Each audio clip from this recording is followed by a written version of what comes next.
From the John Navita Broadcast Center, welcome, ladies and gentlemen, to another broadcast of Armchair Experts with Jim Leon and Rich Massaro on the Windy City Hometown Entertainment Network. And now, here is Jim and Rich.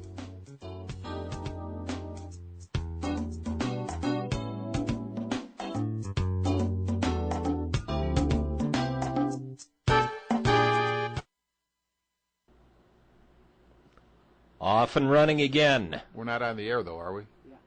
Oh, there, now we are. This is a real professional operation today, good. aren't we? Aren't Okay, we? We're just going along. I can't figure out what time of day it is, and you waiting for a light to know if we're on the air or not. Yeah, that's the only clue I have that we're on the air. Well, we're so busy fooling around talking to James and John there in the control room that I have no idea what's going on. But most people would agree with that. Most people agree with that. Jim Leon, Rich Massaro with you. Another edition. I was almost saying evening again.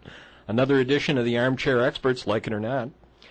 Rich, what are we going to get into today? Should we talk a little Bears football? What do you think? Why not? I think I would like to do that. All right. What do you think of the quarterback situation? Do you think it's interesting? It's interesting that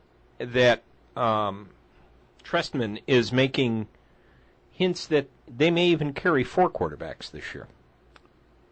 Which means obviously one's going to be on the practice squad. Actually, I was thinking more about poor Jay Cutler's parents. You know, they live there in Christmas, Indiana. They can probably get Santa Claus, Indiana. Santa Claus, or whatever. Yeah. I know it has to do with that holiday. Christmas, some holiday. You know, and you know what?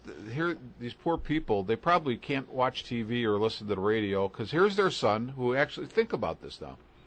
Here's a guy who's been a National Football League quarterback for, 5, 6, 7 years. Or nay, he's 30 years old. 30 years old. He's been a starter every year that he's been in the league. Or no, the first year he didn't start until later. Late in about the last 5, 6 games. And I'm thinking about Cutler, and we all like to knock him, and he's not what we think he should be. But think about this. I was thinking from our era, you had guys like Roman Gabriel, Charlie Johnson, Sonny Jurgensen, who I think might be a Hall of Famer, and all good passers, but never won any kind of championship. But if you ask somebody, you'd say, well, those are good quarterbacks. And you know what? It may be that 15, 20 years from now, Jay Cutler may never be a quarterback on a championship team. But you say, Jay Cutler was a pretty good quarterback. And I think we have a tendency to there's such a spotlight on these guys. Do I think that if I put my real analyst hat on, what do I think of Jay? I don't know that he's going to cut the mustard as a maybe a Super Bowl winning quarterback. But in the final analysis, this guy's a pretty darn good quarterback, and that's probably the way he'll be seen years from now. He'll be viewed as that. He'll certainly be viewed as a great athlete. Mm-hmm. The question I would ask, certainly with the system that he's going into now, with Trestman, is he smart enough for this? I don't know. I don't know. I'm just glancing down here at the paper, and the preseason game against San Diego, all of the passes that Cutler threw were intended for Brandon Marshall. What does that tell? Does that tell me he's not looking out there and making his reads? Yeah, I don't know what it's supposed to tell you, Jim. To be honest, is he making his reads? Did I ever tell you that story about reads though? I mean, did I tell you the Johnny Unitas story? Tell me the story, Rich. Tell me the story, Uncle. Tell me a story, Uncle Rich. I'm going to tell you when Don Shula took over for the Colts. Right. He and Unitas, I guess, really didn't see eye to eye. They weren't on the same page. And they had a young quarterback. I think he was from Bucknell, Jim Ward. He was the backup. And the Colts are on the field. Unitas throws a touchdown pass. And Ward is standing next to Shula. So Shula says to him, he says, hey, when Unitas comes off the field, he says, I want you to ask him what was his read on that play. And so Ward comes up to Unitas, and he asks him the question. And Unitas looked at him. He goes, read. He goes, the guy was open. I hit him. that was That's the basics. Throw it to the open guy. Throw it to the open guy, But what you're saying is that I think if you really want to do the basics, Jim, I think your point is a good one. Does he maybe force the ball into Marshall because that's his favorite guy? Is that the person he's comfortable with? Mm-hmm. Martellus Bennett hasn't caught a pass yet. Well, it's another, I am so sick, really, of hearing the Bears, one tight end after another. We're going to get the tight end involved in the offense. We're going to get the tight end involved in the offense, and the tight end's never involved in the offense. Well, the guy last year just would have dropped it. I hear you there. Mm-hmm. But, there's been other guys. Let's put it this way, though. Even if you drop it, if you at least throw it towards the tight end so there's some threat of him being used, I think that's more the point in my mind than anything. Yeah. But now you got a guy who's supposedly a good receiver. Yeah. And like you say, I haven't heard of him catching a pass the first couple of games. So. I think the key, and again, everybody tries to read so much into the third preseason game. Mm-hmm. Because this is a game where we're going to see the starters basically for a half. Mm-hmm.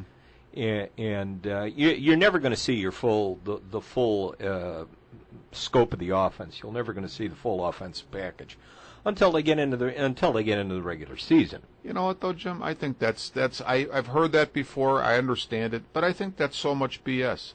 If you have a team that you got a new coach, mm-hmm. and he's putting in a new offense or a new type of offense for this team. First off, why not play your starters more minutes? I understand that you have to look at guys and decide who's going to be on your roster, but you know what? Wouldn't you think that actual game situations would be a better test of how your new personnel are going to look together? That you could tell some things from practice, but practice isn't a game. Practice isn't a game, and game situations, they have to be game tested. Mm-hmm. And I don't necessarily go with this idea that we're not going to show anything. Well, how do you know it's going to work? Well, that's the whole thing. How do you know it's going to work? Maybe there's some special things you don't want to try it out until you get into the regular season. But there's still you want to know what you're doing, what you got out there. Let's face it, the first two preseason games are the first one especially is basically being played for the benefit of the guys at the end of the roster to see if they can earn their way at least onto there. Sure. Maybe even to the second game. The third preseason game, you're going to start to refine your offense, refine your defense, start to see what personnel you want to have in certain situations. Mm-hmm. And the fourth, I don't know what the fourth is for. Well, this preseason, the fourth one is going to be basically to decide who's going to be the third quarterback. Yeah, which is, yeah. I'll tell you what, Jim, though, I think this, I want to go back to the idea of, put it this way, any pro team that's going to play the Bears this year in a regular season game, if they really want to see what the Bears' offense is going to be like, I think there's enough footage of the Montreal Alouettes. Now, I understand that the rules are different in Canada, mm-hmm. but, if you're going to see basically what Trestman is all about, I think you can get films from the Canadian Football League and look at those. You can look at teams that he coached when he was with the who was he with, the Raiders? He was with the Raiders, 49ers, yeah. I think. I don't think that wasn't this he coaching with the Vikings too? Or am I thinking because he went to school in Minnesota? I'm not real sure, Jim. Okay. But, I don't think this is going to be like abracadabra. All of a sudden in the first week we're going to see something we've never seen before. No. You know what? I don't think and again, I said before, I have no expectations about this team. Yeah, you were saying that. But I really don't think we're going to have an idea what this Bear offense is until fifth game. Yeah, you know what? You're in agreement with a guy, a friend of mine that is really, I think he's a perceptive type of guy. He's just a regular guy like we are. But you know what? He said he's remarkably perceptive, just like us. Yeah, of course, very perceptive like we are. But he said, you know what? I give the Bears the first 3 or 4 games to sort of feel things out. And he says that his opinion was he thinks after that they'll just take off like a rocket. And I don't know. I mean, it could be. I just, you know what, though, Jim, I have to tell you, Brandon Marshall obviously is a good receiver. And they keep talking about guys like Jeffrey and Bennett. Certainly Matt Forte could catch. But you know what, as a group, when I look at the people they have that are their skilled players, I just am not, like, I think if I was on the other side of the ball, a defensive coordinator, obviously you'd have to respect them, but I don't think to me, I don't know if I would be, this would not strike fear in my heart. No.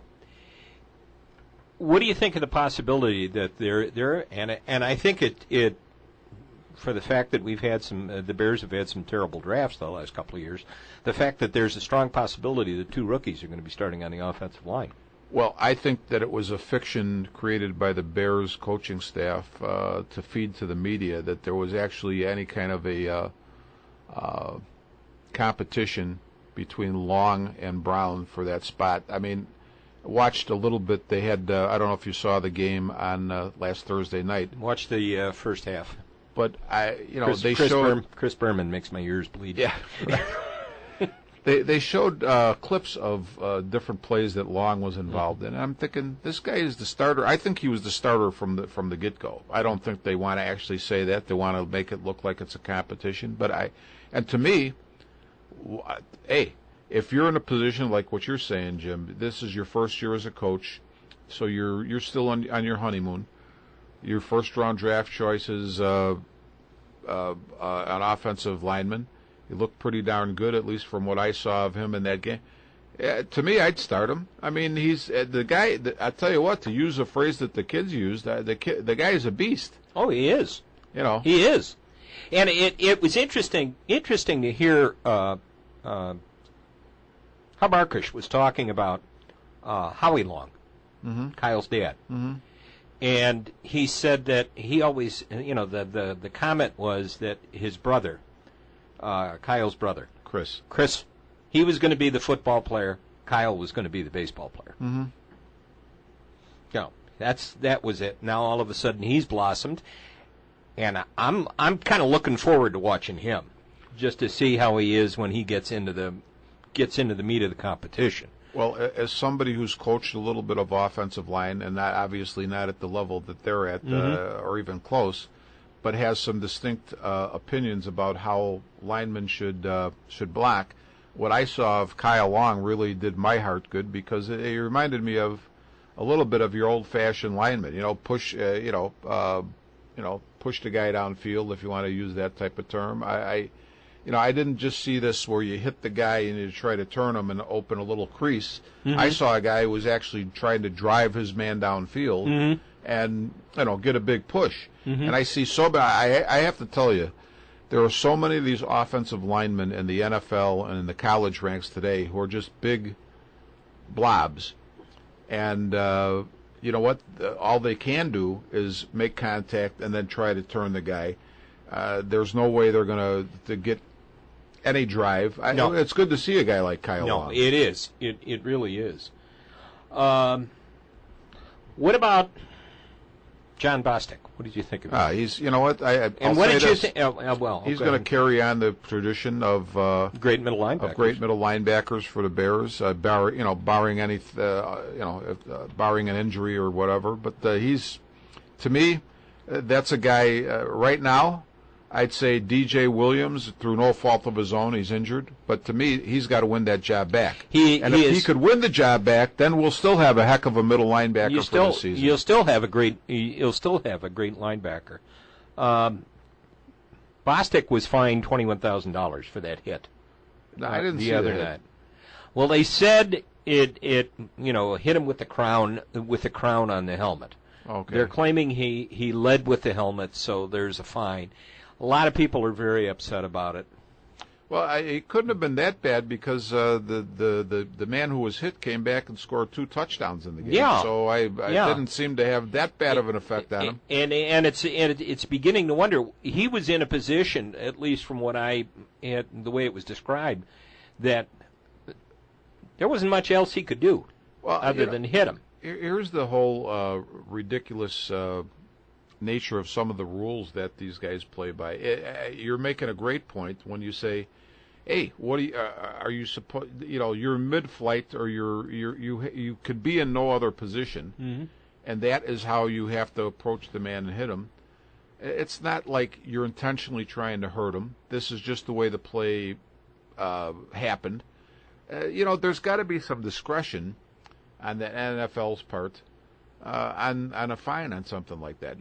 Now, I'll tell you what, Jim Kelly, who you met the other day, right, he'll go on and on how James Harrison, who did he hit? It was the Browns quarterback, I think the kid from Texas. I can't think of his name. A couple years ago, he hit him and put him out of the game. McCoy.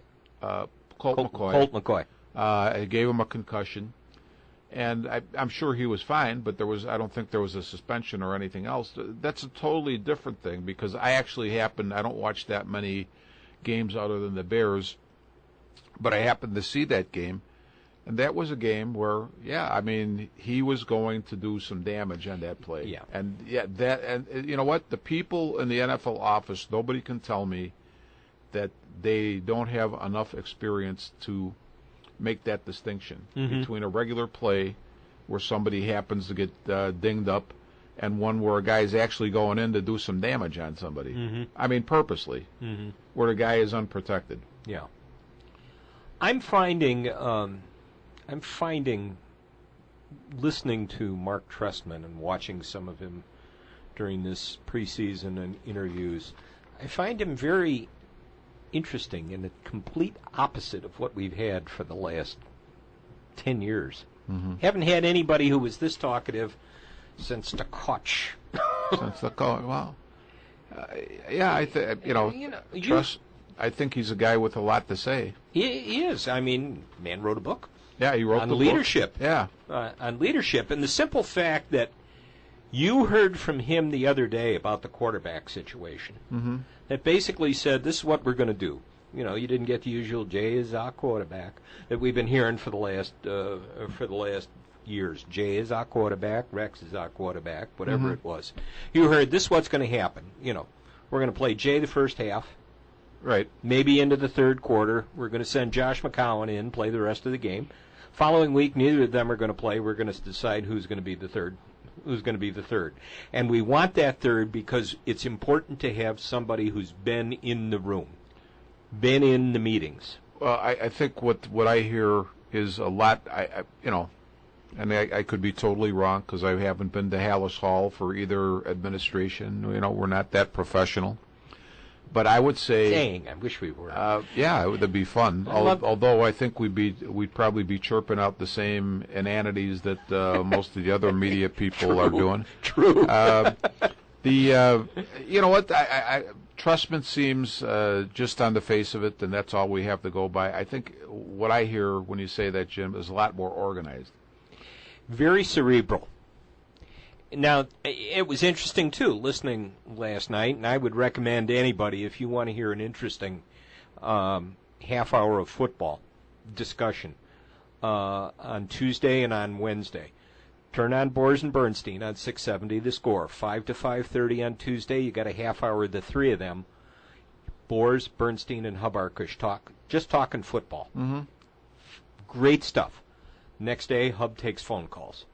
Okay. Half hour. That's really. But, they talked about the very cerebral nature and the way he is now. What's he going to be like when they're 2-4 after 6 games? No, I think it'll be the same thing. Because I think what you have here, Jim, and you just mentioned it. Okay, he's got a plan for how he's going to use the quarterbacks for the rest of the preseason. He's, so I think he'll have a plan no matter what happens during the season. I think he'll stick to the plan. And you know what they always say about a plan? You have to have a general plan, but you also have to be flexible within the plan. So I think Trestman, he strikes me as the type of guy who's going to be able to be flexible. I was really glad to see that after the first exhibition game, he said, you know what, we're going to do some more running. And they ran the ball quite a bit on Thursday night. And so, in other words, he said, this is what we're going to do. And he pretty much stuck to it. and I like to see that. Mm-hmm. The interesting thing is you hear what the players say in the paper is that I guess you would say the repetition and the totally different approach to practice. In other words, if you're a receiver and you're running a route and it's supposed to be whatever it is, 5 and out, whatever, and you're making it 4.5, and instead of out you're slanting up or something, you're not. Hey, you know what? You go back and you do that until you're doing it the way it's supposed to be done. Until you do it the way it's supposed to be. Right. Yeah. That's exactly the case. They really like the kid quarterback, Matt Blanchard. I like him too. I do too. Yeah. And they're really in a dilemma with his injury right now. Right. Because they can't really do anything. Well, if they cut him because he's injured, there's going to wind up having to be some sort of injury waiver. I didn't fully understand when I heard it explained, but then they can't sign him again until week 10. Yeah, I don't think there's any question. They're not going to cut him. No. He's going to be either they're going to carry 4 quarterbacks on the 53-man roster, and he'll be one of them until he's able to play, which is unusual, but that might happen. And or somebody's going to he may go on the practice squad, or one of the other quarterbacks. He may go on the practice squad. So I don't think that they're even going to. There's any question in my mind. I don't think they're going to expose him because I think they like him that much. They really do, and it is kind of a dilemma for them. But we'll see what happens. Man, we're ready. I'm ready. Football season. Football season is almost on us. Yeah. Now we're still stuck with the Cubs and Sox, though. Ooh, maybe. Yeah. And just baseball in general. Now, before we get into anything, let's have something a little bit fun today first. Before we that get sounds into baseball. Good. Fun. Till Okay. the daddy takes the T-bird away. T-bird away. Miguel Cabrera. Got a little concerned when I heard he was injured, my big gun on my fantasy team. Oh, no wonder you. Okay. I got a little concerned, but he's apparently going to be in the lineup tomorrow. Or today. Never mind, today. But it's interesting, looking at his stats. Right now, he's hitting .359, 40 home runs, 120 runs batted in. Month to go in the season. I'll tell you what, Jim, he's one of the few modern players, and I know I'm a crotchety old man, but he's one of the few modern players I have a ton of respect for. Mm-hmm. He is he's the real deal. Mm-hmm. He's a genuine hitter, and he is just. And you know what? What I really love about him. Here's a power hitter. But when they're pitching him away, he goes the opposite way. He'll go for that base hit. Yep. He's the guy who understands that. With the runner on second, the only hitting the ball over the fence isn't the only way to score him. A single to right will do it. That's right. But it's interesting with this 3.6. He's on this pace, 359. Okay, he could get a couple of hits and be at 360. 40 home runs and 120 runs batted in. If he ends the season with that line, 360, 40 home runs and 120 runs batted in. Mm-hmm.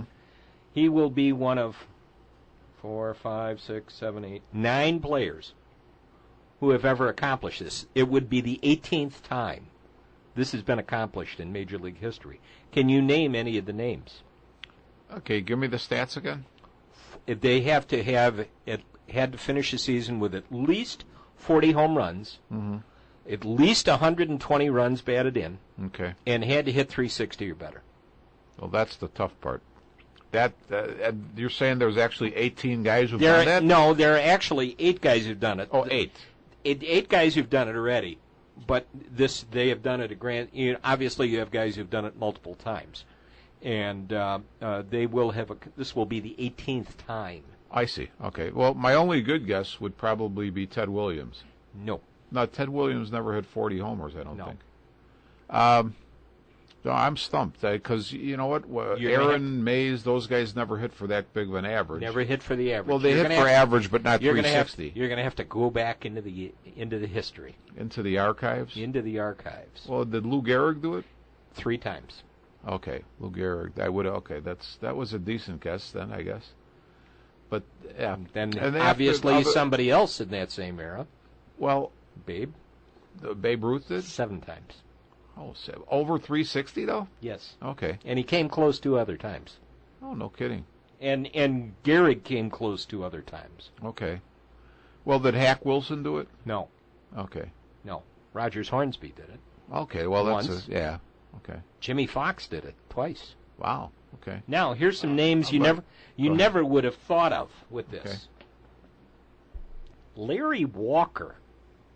Holy moly.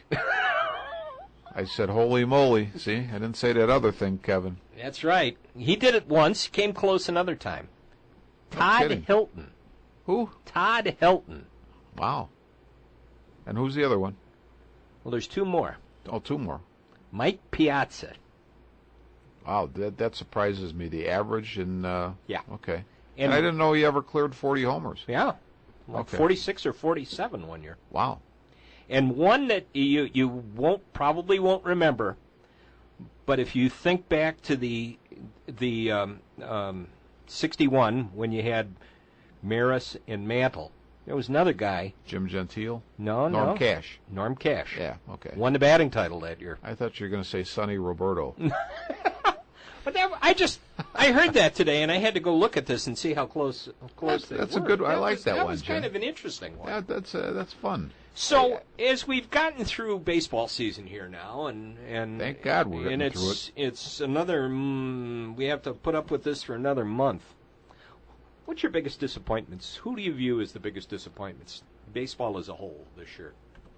Baseball as a whole. Team-wise, anything else?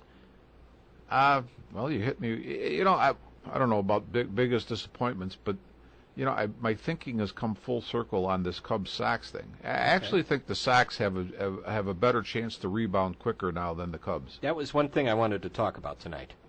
Did you see though? That was one thing I wanted to get on tonight. What really, really kills me, and it shows you the way people I said tonight think. Again, whatever time we're doing That's this. all right. Yeah.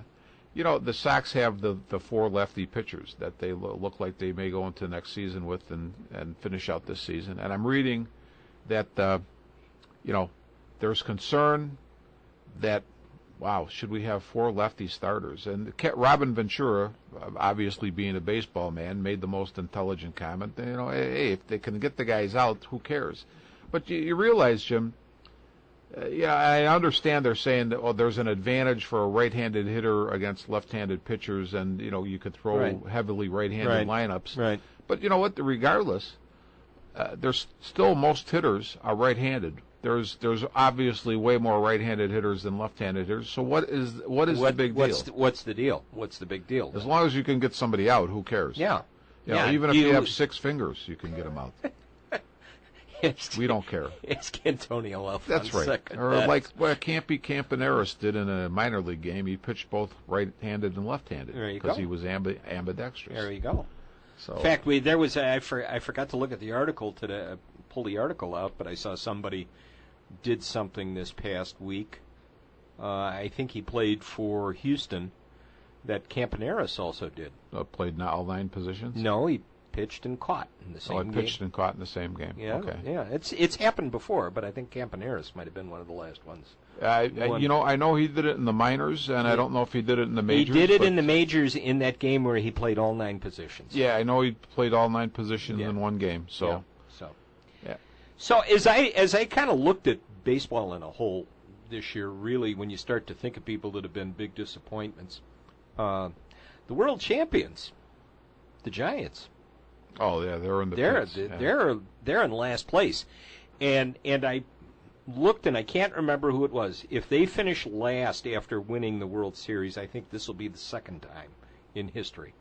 The team's gone from first to last in a season. You know, Jim, I don't think honestly though, depending on the makeup of the team, I don't think that's always that shocking of a thing. You can have injuries. Right. And I mean, now in this day and age where you've got players moving around so quickly, it's very possible. You know, it's very easy. Well, the thing I was thinking of too is that I think GMs or whoever puts the teams together are really, I guess, ever since the emergence of the Billy Ball phenomenon, they're really looking at players who, I'm not going to call them marginal players, but they're not your superstars, but guys who can help your club, and maybe I guess my point would be, you can help the club for a year, but maybe then you sort of fall off the cliff a little bit, and you, instead of just being an average player, maybe you go down a little bit, and now you're a little bit below average. And if you have enough of those guys that are contributing in any one certain year, and then you have enough of them that sort of go over the cliff the next year, you could have pretty much the same guys and go down pretty quickly. Wasn't it? Yes, I was thinking about this too. Wasn't it 83? The White Sox, the winning ugly, was it? Oh yeah, sure. They won 99 ball games that year, and I don't think there were any big. As I'm remembering back this far, I had 30 years. I don't think there were any drastic changes between those two rosters in there. And the next year, they won like 25 games less. Yeah, it happens. It can happen. You catch that year where everything goes your way, and then the following year it just turns around, and you can't do it. Well, do you remember the one year? It was one of the years, I think would have been in the 80s, when the Cubs went to the playoffs and Zimmer was the manager. 89. And everything that he did, if he called a hit and run, it worked. If he called a double steal, it worked. If he did whatever he did, it worked.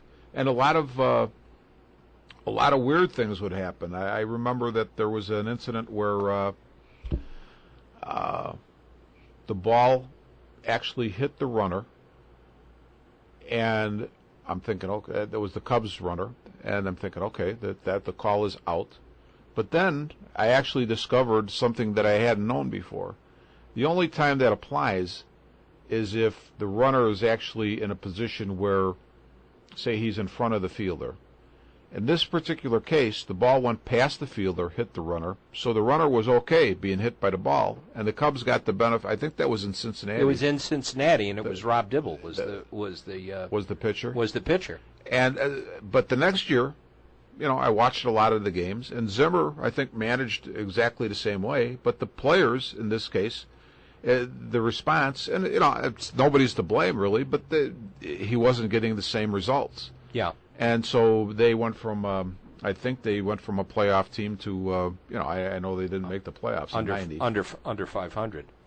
And you get the breaks. I think that was the year, 89 was the year when Pete Rose was still with Montreal. Mm-hmm. When he was up and they had runners in scoring position, and Lee Smith was trying to close the game out. Lee Smith threw a pitch. Rose lined it back. I think it bounced off of Smith, up into the air. The shortstop grabbed it, turned it into a double play, and the game was over. Wow. And that was the game when Harry yelled, "God wants the Cubs to win." Yeah. Well, do you remember, Jim? And we can get back on baseball, but when I was reading the Halas book that you had recommended to me, and it was somewhere in the I don't know if it was the 70s or Pardee was the coach, and the Bears made the playoffs. But what the combination of things they had to do, they had to win their remaining game with the Cardinals by better than 30 points. And whoever their competition was for the last playoff spot had to lose, and I think they were playing a team that was an underdog. And all of that happened. And, my point would be they made the playoffs that year, but the next year I don't believe that they did. But there's a real extreme example of everything going right. I mean, let's put it this way. If you got to win a game by X number of points to get into the playoffs, that is not an easy thing to do, but they managed to do it that year. Yeah. And so it's just an example of how when things are going well, everything goes well. Case in point of another disappointment this year, the Washington Nationals.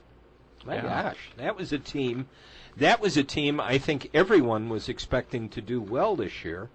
And as I flip over to look at the standings, because I didn't write them down before I came over here today, Washington is not even, well, you've got Atlanta running away with the East. Washington's 15.5 games behind Atlanta. Are they over 500? No. Okay. 60 and 64. They've been a huge disappointment this year. Who's been a big surprise if you look at the National League? My gosh, the Dodgers just came out of nowhere. Well, yeah, I mean, and at one point, not that long ago, Don Mattingly was a candidate to be fired, and now the team itself is on fire. You know what? I go back to what we said 5 or 6 minutes ago. I think the talent is so spread so thin. Let's put it that way.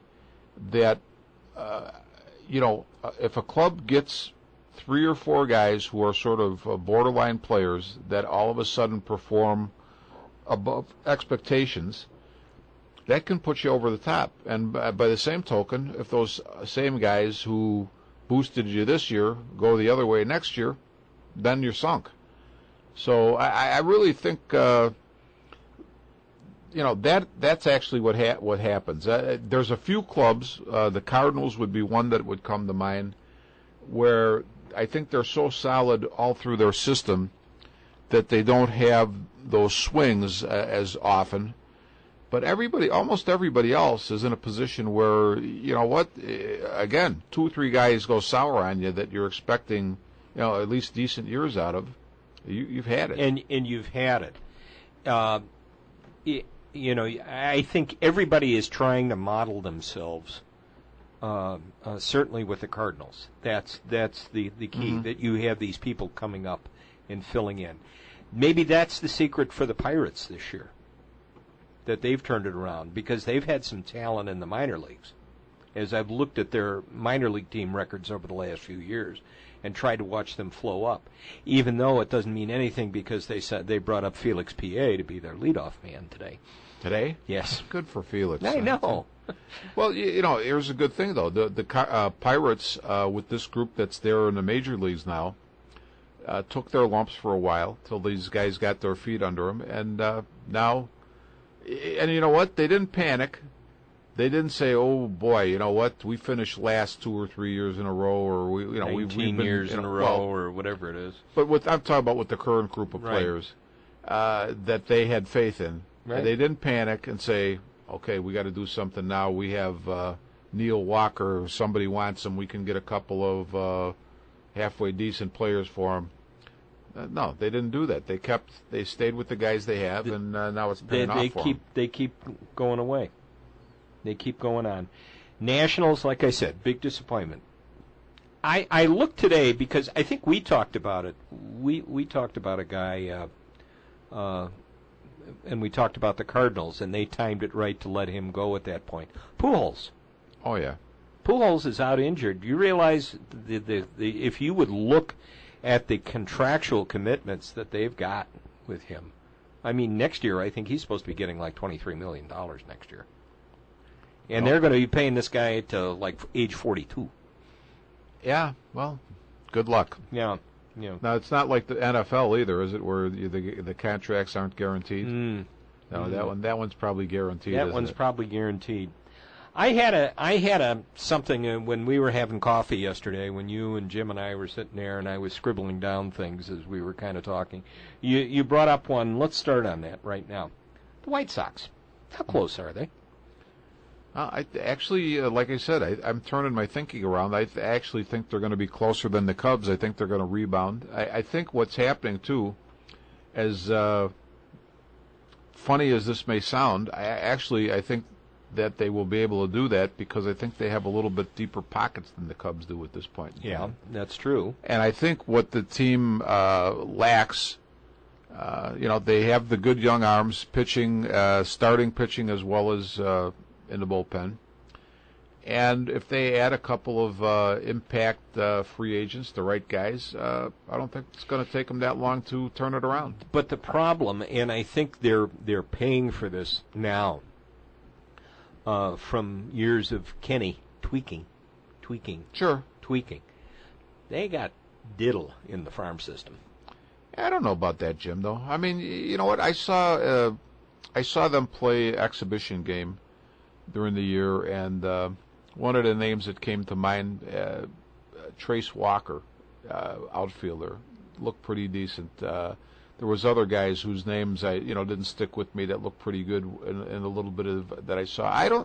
I'm not so sure that the farm system is all that depleted as people are trying to make it out to be. I mean, seriously. I looked first at the records of the teams, and I had the same thought. But then when I began to look at the AA teams, and they had a nice record going on that, but you got nobody hitting over 280. Okay. You're getting by on smoke and mirrors. Their pitching staff wasn't anything spectacular. So there needs to be some talent to fill up. And I guess you're going to have to look and consider what's the weak positions on that team, and who have you got to fill it. They got a problem at third base. I don't know if who they had there, Gillespie. Keppinger hasn't really been anything to write home about. No. You're going to need to fill the first baseman's role, because I think Konerko's is pretty much done. I don't know who's down there. Yeah. Everybody thought that at the beginning of the year, Tyler Flowers is going to be the answer at catcher. Tyler Flowers is not the answer. Then they brought up Josh Fagley, and he started out great, and then he's not the answer. Okay. So this is going to be a very critical year off season for both teams. First of all, if the fans aren't going to come out to support the White Sox, Jerry's not going to let them spend and spend the money. Are they in a better position to try to build that team up? They're probably going to be in a better position to try to build their minor league system than the Cubs are going to. Well, the Cubs are kind of concentrating on that right now, but they're going to start to deal with the remodeling and the renovations at Wrigley Field. So there's kind of a concentration that's going to have to be looked at differently. What do they want to concentrate on? The Cubs have flooded their minor league system with talent. Well, whatever. They flooded the minor league system with players. Now it's going to be a question of seeing what develops from that. And by the way, one thing that aggravated me today when I saw that, the story is now that after they got rid of David DeJesus the other night, it might not be a player to be named later. It may just be cash. Oh, just cash. So, you know what, Jim? I not to say that the Cubs were ready to become a first-place team, but when I look at the way they were playing prior to them just dumping a bunch of people, you know what? They might have been on the brink of at least being a 500 or better team, and I don't know. We got rid of too many people. I don't know if they would have been a 500 team this year, but they could have conceivably been a 72 and 90, 75 and 80, they had 87. some momentum going. They had some good pitching going. They had some, their hitting was okay. I don't think it would have been inconceivable for them to reach 500. You said to me the other day, I think you were right on the money. They were like 9 under at one point. They were 9 under at one point before this started, and hey, it's very. And I'm not trying to be an optimistic Cubs fan. I'm just telling you what I see. Yeah. I mean, they gave up a lot of talent, that I don't care what they're calling it, rebuilding or whatever. That is a ton of major league talent that they gave away. That is a lot of talent, and I understand their philosophy on what they want to do with it. And again, it's going to be interesting the way they're going to finish off this year. Right now, their last night's records included in this. No, so they're like 54 and 71. Okay. Again, this is probably going to be a 90 loss season. Well, I think that'll be easy to do. Easily. Nobody's going to magically turn around this team. So I guess it's going to be an issue of what's going to happen in the offseason. This is going to be a very critical offseason, I think, for both teams. Are we going to have to look at 2014 with another shrug our shoulders and hope the Blackhawks make it go deep into the Stanley Cup so we don't have to watch baseball? I'm looking at it with a jaundiced eye. Oh, is that it? I thought you maybe were a little, I thought there was an infection. That was, no, that's, no, the Hawks are going to be our boys. I mean, they may not win the Stanley Cup, but they'll be competitive. I know. We'll take that deep. That'll be something we need to talk about. Hey. You know what? Let me ask you. There was a subject, and we haven't talked about this, but I was thinking about this during the day. How about sports talk speak? How about the buzzwords or the code words in sports? Have you noticed? Like I was thinking about this today.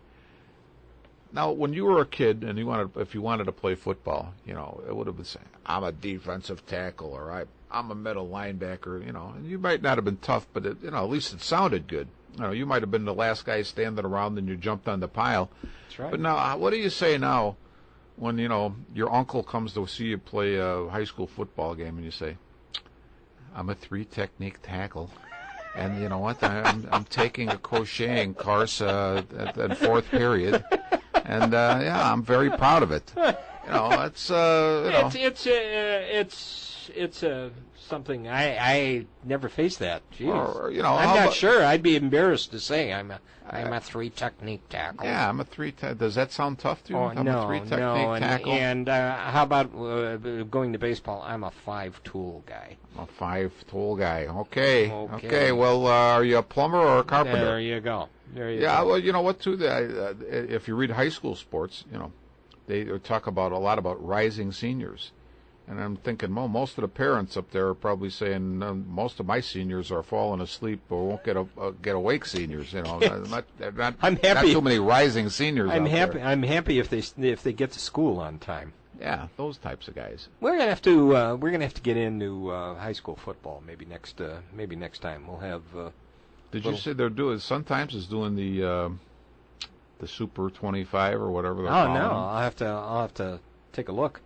I know that they called. I saw the first edition of that Wheaton Warrenville South. They called for number 25, and I can't remember what the other school. Yeah, the usual suspects are on there. St. Rita, I think, was number 21. It's interesting. I always thought when I played 16-inch softball, they used to rate the teams. You'd have your top 20 teams, and I used to say when we're playing good, we're probably in the top 10. When we're playing bad, we're not even good enough to be in the top 100. So my feeling about ratings, I don't care if it's college football, high school football, basketball. Usually, and here's the thing, sports writers, media people, they try to stay up on it. I give them, they work hard at doing that, I think. But it's difficult to take a whole state, much less a whole country, and say who are the best, say, 25 or 20 schools. I think you could be pretty accurate with the first 5, but after you get past the first 5, it's a crapshoot. It's not. You got to sort of guess. It always is, and I think the theory behind the BCS ratings was to try to make that more accurate. To try to make that more accurate, and all it did was just create a bigger mess. It's a different type of rating system, and it's no better, as you say, that when the coaches and the writers used to have there was the AP poll and the UPI poll. And coaches voted in one, the press voted in the other. And the coaches could do no better job than the press, even though they're coaches, because how they're coaching. How are they going to see anything? How are they going to see anything other than the teams in their own conference or anything else? Yeah. They're not going to. They're not going to know. I mean, you're going to look. You're going to pick up the newspaper and look. You're going to see highlights on TV, and if you get a chance to watch a game after your game is done. Now, see, that's the one thing I wouldn't knock the sports writers or the media for their ratings of the teams, because it's nothing scientific. It's strictly who you've seen and who you think looks good, and their opinion is as good as anybody else's. And so what? It's in the paper, and boy, oh boy, was that me or you? No, I turned mine off. Oh, mine's on. That must have been you. That's me. I think I got a message here. I think somebody's looking for I got a text message. Yeah. Mary is going, where are you? Where are you? We left home early this morning, and you haven't been back. You haven't been back yet. Are you alive? And if you're not, where's your insurance policy? Yeah, there you go. Hey, we had something else baseball-wise that had a Chicago connection Ryne Sandberg got his chance at being a major league manager, taking over the Phillies. Good for Rhino. You think he's going to make it? Think he's good enough to have the interim tag taken off with a team that's really, really horrible? Yeah, I was going to say it depends on how well liked he is. I think that's going to be strictly, I won't say politics, but that'll be, okay, is management going to admit we have a lousy team and Sandberg, can do nothing about it as the manager? If we give him the horses, is he going to be able to be a good manager? That's the decision they have to make. I think he has a good minor league resume. He worked his way up through all of the different classifications in minor league. And I'd say this, the man, at least what you see of him as the public persona, is got, he seems to have the patience to be able to do this. And I think that's what you need today, is some patience to be able to handle the different things. I was just talking this morning about, how ridiculous is it that a major league manager or a NFL football coach, after every single game, and more so with baseball and football. Football's only 16 games. After every single game, you've got Dale Swaim or Robin Ventura or their counterparts in front of the media, as if, come on, it's one of 162 games. Are we going to analyze this to death or what? Yes. I mean, it's one game. Yes, it's going to be analyzed to death now. Well, yeah. I mean, the Booyah Network needs filler. If I was Swaim, I'd just go up there and say, yeah, we had a lousy game. Goodbye. Yeah, that's it. Well, Lou had my comments. Lou had some press conferences like that. Well, yeah. Well, hey, Lou gave you, a couple of Lou's answers. So what do you want me to do? Yeah. How much more do you want me to actually say? It gets ridiculous. But I think Sandberg, and that's one instance of where you have to have some patience. I think Sandberg might be the type of guy who's able to handle that type of thing. There was an article that I had pulled out, and of course I left it on my desk at home before I came over to do this. But there was an interesting article, and it came out of the AARP magazine. Oh wow! Oh, I think you were mentioning. We were talking about that, about the boys, the older boys of summer, being managers now. Yeah. A couple of them that they brought up. Charlie Manuel, 69 years old, just got whacked. Yeah. Because of that. Did he deserve to get whacked with a team that's going nowhere? Well, no, he should have gotten some consideration for what he's done over the years with that team. And the timing of it is sort of shocking, unless there's something that behind the scenes going on that we don't know about. I don't really understand why they would fire him at this point. I didn't understand that either. Now, they won when did they win the World Series? 08? Yeah, it could have been. I don't know. 08. I don't keep up with that. And there has been a general lack of talent. They've kind of disintegrated every year since then. Why is it suddenly now you decide, well, that's enough? And why, what, to me, though, Jim, you're talking about maybe a general manager taking advantage of Ruben Amaro. Yeah, you're talking about Ruben Amaro in this case, maybe not really doing his job as well as he should, because as you're saying this, and you're saying that since the World Series championship, they've been on a downhill slide. But here you have Jimmy Rollins, a key player, getting older, not replaced. You don't see a replacement in sight.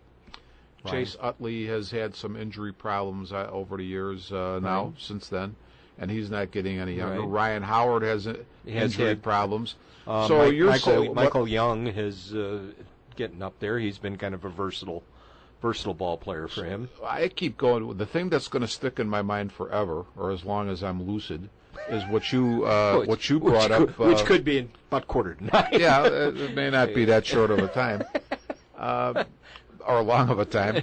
But at any rate, I still have to go back to what you pointed out about the Yankees and how they replenish their team over the years. Always a younger player replacing a good older player, but replacing them. Right. And now you're saying, when you think about this, even if they're healthy, you're telling me the Phillies infield would be Michael Young, Jimmy Rollins, Chase Utley, and Ryan Howard. I don't think there's anybody there that's under 30. No. So what I'm saying is Charlie Manuel may be feeling the axe for something Ruben Amaro should have been addressing. And that's unfortunate, but that's the way it goes a lot of times. couple of the other names that were mentioned in that article. Ron Washington. Is he that old? I guess 61. Okay. That kind of surprised me. Old. No, it's not. No. Better believe it. That's not old at all. No. As I look at a couple of our classmates who've passed us this week in age-wise, like Chuck Sapersky and. Yeah, I'm glad to hear that. Go ahead, guys. You're way ahead of us. I know. We want to respect our elders. Yeah. For that. And another one, it seems like just yesterday, but you turn around, but Ron Gardenhire in Minnesota. He's been there a long time. Yeah. He's been there a long time. Had some great success for a number of years. Last few years, they've been on the downswing there. Now, he'll sometime, probably by now, he's won more than 1,000 games in his career.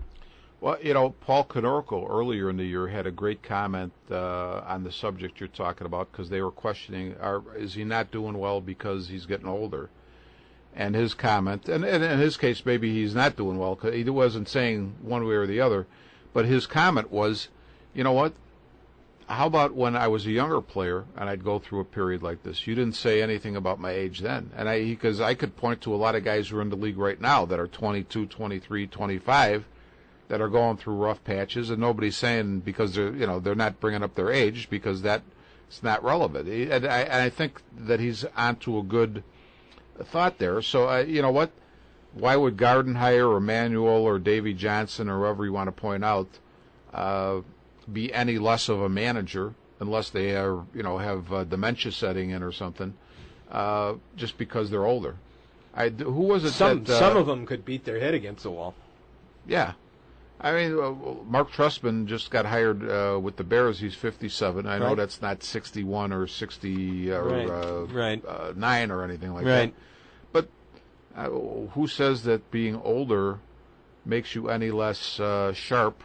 Maybe you're even better because you know a little bit more. I think the key to that article was that their experience brings so much to the table.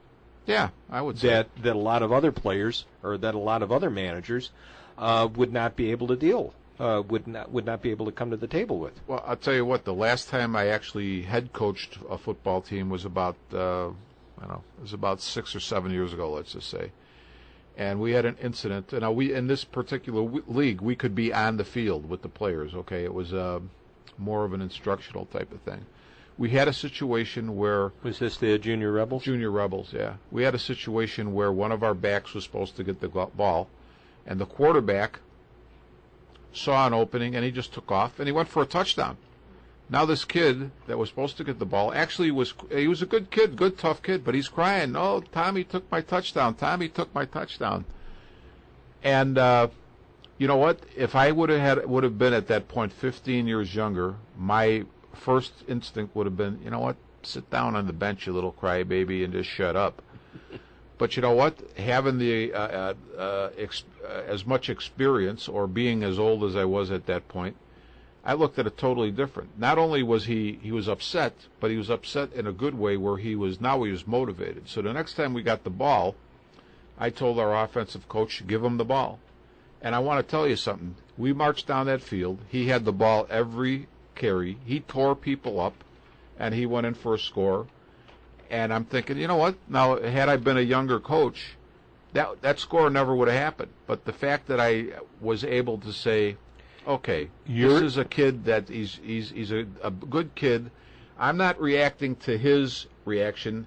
I'm taking in the total picture. You are looking at the total picture, which is the key, and that's what made these guys successful for the years. Definitely, for the years they've been around. And you look at some of the others, and I'm thinking, Bo Porter, right? First year at Houston, he had 40. He's going to have the worst record in the They're on their way to the first round pick in the Major League Draft again this year. Well, they don't have much. No, they don't have much. Well, we got about a minute left, looks like. Any other thoughts you want to get off your chest today? Anything else? Nothing really. I have another name to add to our all named list. Oh, for our baseball team. I decided to make him the DH, and I saw him play Saturday night when I went to see the Joliet Slammers play. Oh, yeah, you went there, yeah. Yes. Scott Schwindenhammer.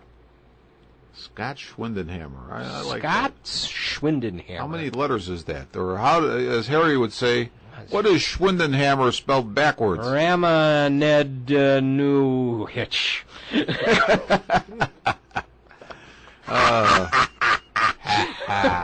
Holy cow. Holy cow. Well, I think we're out of time. Yeah, and I think, you know what, it looks like John was telling us that he had a couple of long days here, and I think it might be, he needs to have a good meal and a good night's sleep. I think so, and I think we do too. So, thanks for listening to us. We'll catch up with you again in a couple of weeks. We are out of here. And thanks, James, John. Thanks, guys.